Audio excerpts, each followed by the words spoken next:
చిత్తాకూటం నుంచి ముందుకు ప్రయాణం కొనసాగించిన శ్రీరాముడు, సీతమ్మ, లక్ష్మణుడు దండకారణ్యంలో నివసిస్తున్నారు. అక్కడ ప్రకృతి అందాలు, ప్రశాంత జీవితం అన్నీ సంతోషంగా సాగుతున్నాయి. ఒకరోజు అడవిలో ఒక అద్భుత దృశ్యం కనిపించింది. బంగారు రంగులో మెరిసే ఒక జింక. సీతమ్మ ఆశ్చర్యంతో చూసి, రామా, ఆ జింక ఎంత అందంగా ఉంది, నాకు అది కావాలి అని కోరింది. రాముడు కొంచెం అనుమానంతో ఉన్నా సీతమ్మ కోరిక కోసం ఆ జింకను పట్టుకోవడానికి వెళ్ళాడు. వెళ్లే ముందు లక్ష్మణుడిని చూసి అన్నాడు, సీతమ్మను జాగ్రత్తగా కాపాడాలి.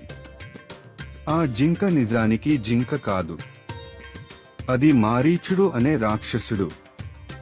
రాముడిని దూరంగా తీసుకెళ్లడానికి ఈ మాయ చేశాడు.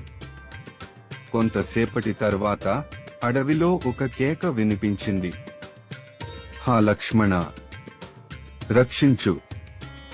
అది రాముడి స్వరంలాగా ఉంది. సీతమ్మ భయంతో వణికిపోయింది. లక్ష్మణ వెంటనే వెళ్లి అన్నయ్యను కాపాడు అని చెప్పింది.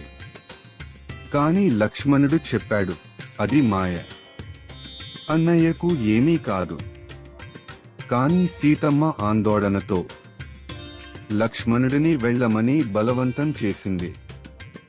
చివరికి లక్ష్మణుడు వెళ్లే ముందు ఒక రేఖ గీసి అన్నాడు, ఈ గీత దాటకండి, ఇది మీ రక్షణ.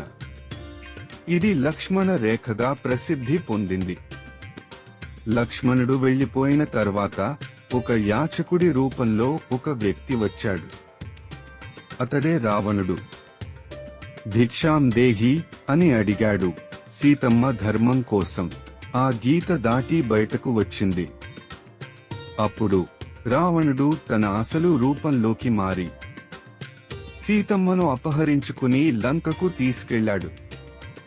ఇదే రామాయణంలో అతి పెద్ద మలుపు.